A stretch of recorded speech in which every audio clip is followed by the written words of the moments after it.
ርቱ ሃይማኖት እንዲህ ይላል፣ ሰው ሆይ አንተ ክርስቶስን ሆነ ቢሆን ኑሮ ከሷህ ደግሞ እንዳላወቅ ሲቆጥር ብታገኘው ምን ታደርገው ነበር? እኔ ግን በጥርስህ የምትነክሰው ይመስለኛል ይላል።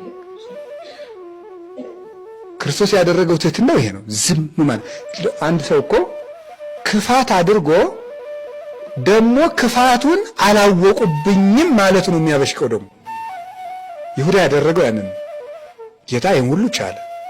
የፍጹም ትህትናው። ከዚያ በኋላሳ ሊይዙት መጡ። ሊይዙት ሲመጡ ምንድን ያደረገ? ማንን ትፈልጋላችሁ? የናዝሬቱን ኢየሱስ እኔ ነኝ ሲላቸው ወደቁ ተፍገምግመው።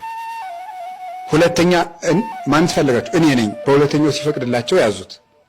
በባሪያዎቹ እጅ ተያዘ። ይህ ፍጹም ትህትና ነው። ከዚያ በኋላስ ያን ሁሉ ነገር ሲያደርጉት አንዲት መልስ አልመለሰም።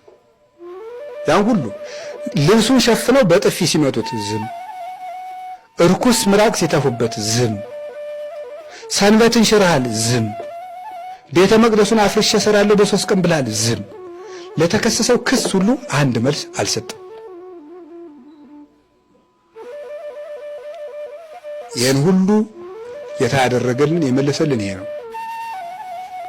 መጨረሻ ለዚህ ነው ቅዱስ ያሬድ ኦዘ ክርስቶስ አፍቅሮተ ሰብእ፣ ክርስቶስ ሰውን መውደዱ እንዴት ያለ ነው ይላል።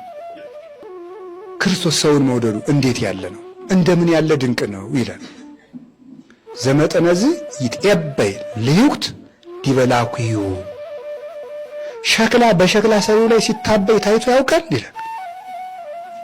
ክርስቶስ ተአገሰ ጽዕለተ አይሁድ፣ ክርስቶስ ግን የአይሁድን ስድብ ታገሰ። ኦዘ ክርስቶስ አፍቅሮተ ሰብእ፣ የክርስቶስ ሰውን መውደዱ እንደምን ያለ ነው። ዘሰቀሎ ለሰማይ ከመቀመር ዲበ ዕፀ መስቀል ተሰቅለ፣ ሰማይን እንደ ድንኳን የሰረጋው ጌታ በእንጨት ላይ ተሰቀለ።